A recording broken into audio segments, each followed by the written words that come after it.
All right, sorry for a second video on our first day. I promise this one's going to be short. I hit the wrong button.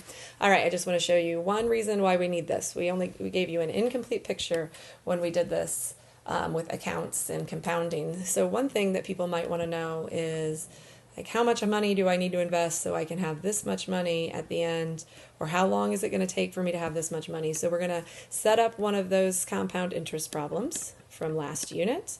This says continuously, so we're going to use this function, and we're going to finally solve for something other than A or P. Now we have the ability to solve for time. All right, so we could, if we wanted, solve for the interest rate we would need so that we have a certain amount of money in a specific period of time, or we could solve for the time, which is what we're going to do in this problem.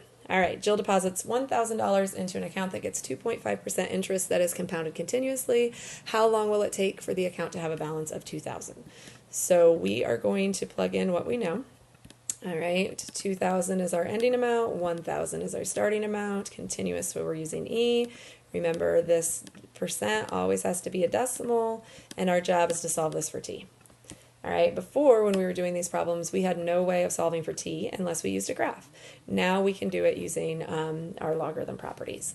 All right, so if I'm going to solve this for T, the first thing I want to do is I want to get this exponential by itself, so I'm going to bring the 1,000 to the other side.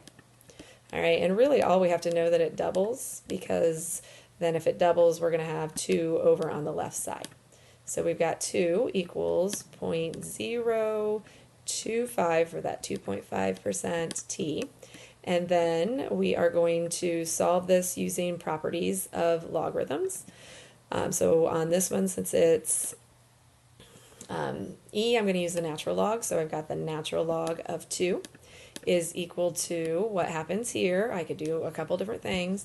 Whenever we do the natural log of E, these are inverses of each other. So that's just going to leave me with my exponent. So this is going to cancel and give me 0.025t. But that only happens when the base of the logarithm and the base of the exponent are the same. All right, if they weren't the same, if I decided to use log base 10, then I would rewrite this. If I were to use log base 10, it would be log base 10 of 2 equals log base 10 of e to the 0.025t.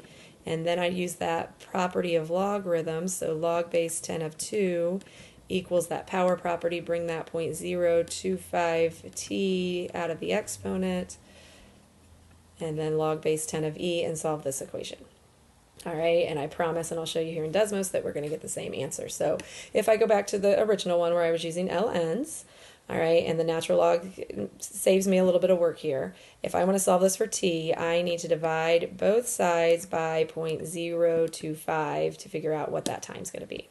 If I were going to solve this for t over here, I would need to divide the log base 10 of 2 by 0.025 log base 10 of e.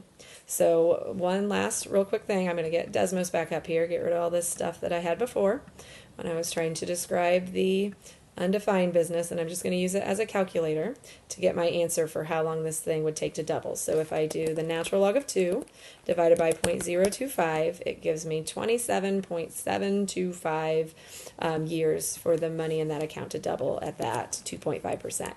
Just to make sure that you don't have to trust me and take my word for it. Again, you could use any one that you wanted. So if I decided to use a common log and use this equation out to the right that I solved, notice that those answers are exactly the same.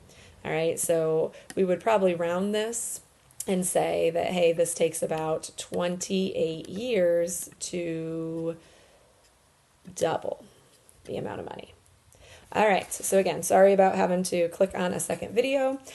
Please use this information and do your practice problems for today. And if you have any questions, check in with your teacher in conferences.